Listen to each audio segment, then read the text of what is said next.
Chapter 15. Are you certain? Very. Bronin steps back from the wall as if he'd seen a ghost. I grab him by the shoulders and shake him. Are you absolutely sure? Bronin's eyes never leave the wall. I would not have found you if I didn't come this way. He pauses and looks at me. There is no other way through the ruins. I have heard the rumors before, the extent of Iglesian's power over his castle, how he could change its structure at will, its very foundation to his liking. But such a feat now would be impossible. Iglesian was dead. I witnessed his death firsthand. Bronin did as well, as we rode away in the carriage, the castle crumbling behind us. The evil residing in this place must be lingering. I've witnessed it firsthand, the Faust River running in a reverse direction, the aqueduct water falling up instead of down. It's as if this cursed place lives beyond the control of its former master. How could a place live? I want to make sense of it, but the longer we stay, the grimmer our situation becomes. We need to find Dorian and get the hell out of here. Tapping on Bronin's shoulder, I begin descending the stairs. We have to go back, I say, cursing at the thought of starting all over again. It will be difficult working our way down the aqueducts. What do you mean, go back? Asked Bronin, trailing close behind. We have to go back through the tunnels. There must be a passage I overlooked. I can't help to think the skeletons we pass seem to say, I told you so, as we quicken our pace.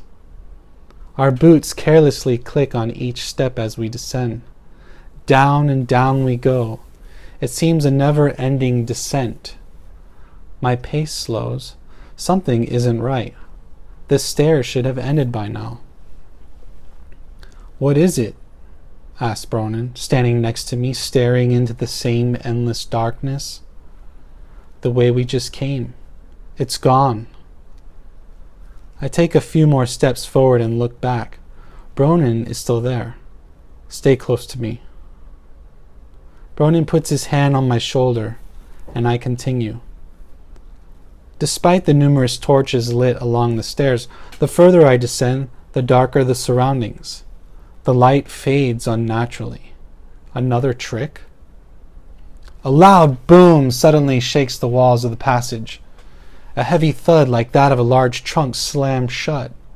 I pause to listen, and in the eerie silence, Bronin's breath is heavy. Although he's advanced in his years, he is strong, but I can tell he is not used to stairs. A new sound echoes up the stairwell, the rattling of many, many chains. Bronin taps me on the shoulder and points. Look. Something is moving up the stairs. White, ashen figures floating in the dark. No skin, no eyes. They glow like apparitions, getting closer and closer still. But they are not ghosts, and they are not floating. Skeletal legs emerge from the darkness, dragging black chains shackled to their feet.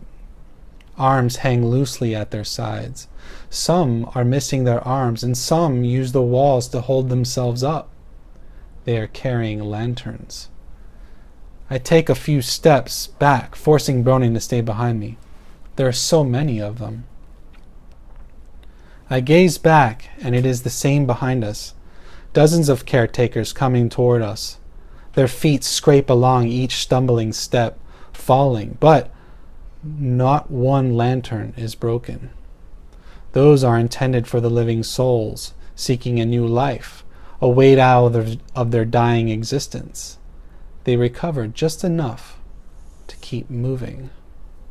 Back, I say, never taking my eyes off them. I feel Bronin moving until he stops.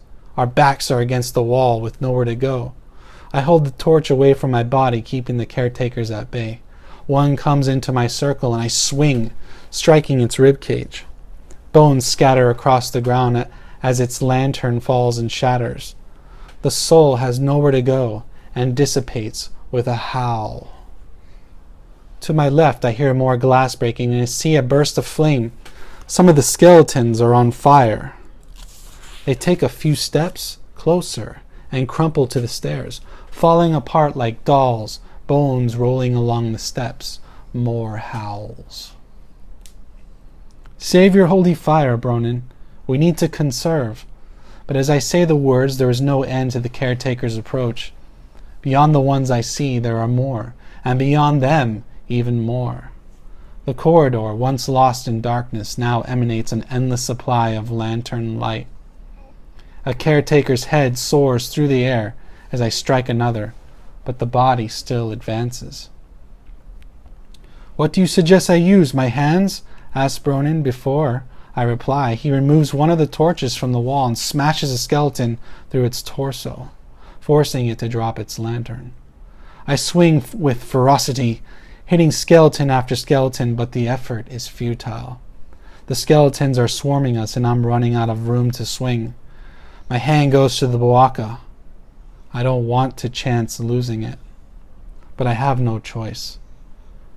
I raise the blade to throw and suddenly hands clasp my shoulders and I'm thrown back, losing my balance. I fall to the floor and roll to my side just in time to see the wall move back into place, cutting the caretakers off from us. Bronin is standing next to the threshold, his hand on a torch sconce. Then he releases it. A mechanical sound echoes inside the wall, and silence falls over us. "That was close," he says, adjusting the strap across his chest and picking up the torch he discarded. "Too close," I think to myself. Thumping and scratching comes from the other side, but the caretakers are sealed off. "How did you know?" I ask. "What? About the switch?" He moves back to the wall, holding the torch before it, as if keeping the caretakers at bay. "I didn't. It was simply God's will. Yes, I know." Somehow I find that hard to believe. Looking around, I notice we are in some secret part of the castle. A long corridor runs further than my eyes can see. It is straight and riddled with cobwebs. Wooden rafters support the ceiling. Some distance away, there is a broken one, splintered like a fallen tree. The area is cramped and tight, so I stoop, making sure my head doesn't hit anything. The passage glows eerily from long tapered candles, flickering as I pass. Walking for some time, I get the sense the passage is similar to the stairs we encountered, that it might go on forever, or change. I look back at Bronin, and Bronin is some distance from me, steadily following. I am thankful for his company, but my desire to be alone surfaces again when I recall my moment with Diana. I wonder if it's the passageway that summons my thoughts. I'm not sure, but I cannot quell the urge at the moment. It's as if, with any turn I take, she will be around that corner. I stop myself trying to get a grip on reality. "Everything all right?" asks Bronin from behind me. "Yes, I'm fine." That's when I look up and notice the paintings on the wall. "We probably shouldn't wander off from each other," says Bronin, standing next to me. I see him eyeing the paintings. If the castle's changing, we might get separated again. I hardly hear Bronin, for the painting, crudely nailed to its wood backing, captivates me. It is of a cottage in the woods, surrounded by lush oak-burned trees and rooted hills. A paddle wheel on the side of the house sits positioned at the base of a river. It's not the depiction that entrances me, however. It's the picture itself. It seems alive. The wheel spins in the rush of the river. The leaves sway in the blowing wind. It is beautiful, unnatural, and draws me near. What is happening to me? I stop myself and look away. Stepping back, I shake my head. It is pounding like the heartbeat of an overrun horse. Rubbing my temples, I press on. The hall is quiet. Tiny mice scurry along the rafters as I pass, flickering flames. I pass painting after painting, all of them landscapes but different in size, walking the shadowy passage. I wonder at their meaning. There are so many of them, but one seems to stand out from the rest. Its color, its size. This painting, set in a dark gray wash, is of a large tree. It is dead, removed from any life, sitting alone atop a weeded hill, overlooking a barren meadow. Like the cottage painting, it captures my interest, maybe because of its simplicity, maybe because it stands defiant at the top of a hill. The sound of a rat draws my attention away momentarily. It scurries into a hole across the corridor, back to its haven of security. I feel the energy again, the painting beckoning me. I look up, and my blood runs cold. There are bodies swaying from the branches of the tree. Human bodies. Necks stretched, eyes bulging. They are fresh. There are women and children, but most of them are men, dressed in robes of priests. They bump one another like wind chimes blowing in the wind. Something's not right. I need to show Bronin. As I turn to tell him, he is still down the hall by the other painting, leaning forward, running his fingers over the picture. "Don't!" I call out, raising my hand as if he would stop. Dropping his torch, Bronin suddenly lifts from the ground. His hands go to meet his throat. He is gasping for air. "Bronin!" I yell, running toward him. His face is turning scarlet. Something is strangling him, but there's nothing there. His hands have a grip on something, but I cannot see it. What evil is this? Bronin is staring into the painting. His eyes are wide and full of orange light. I look away and notice the cottage is on fire. The flames look real, and I feel the scars on my face aching. I yell out in frustration, trying to pry the invisible fingers from Bronin's air passage. His face is turning blue. Bronin's hand clasps my arm. He mouths the word, "Help!" but there is no sound. I'm trying, I say, but my strength isn't doing anything. If I use the bawaka, it might cut him. His eyes begin to waver, then roll upward. I grab one of the flasks from Bronin's chest and smash it into the painting with my palm. The glass cups deep into my hand as the liquid splatters over the canvas, mixing water with oil and my blood. A burst of fire ignites instantly and burns the picture of the cottage along with my hand. The fire burns my skin and I scream in agony, twisting my hand harder against the image, ensuring its effect. The painting screeches with deafening recourse as if it were alive. The grip on Bronin suddenly breaks and we fall to the floor. Bronin gasping for air and myself clutching my blackened hand. The blisters bubble up quickly, some of them bursting with pus. They hurt so badly I cannot control my teeth from chattering.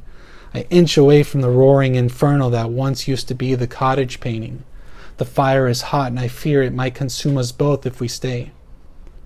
Bronin coughs, stretching out a hand to communicate he will live.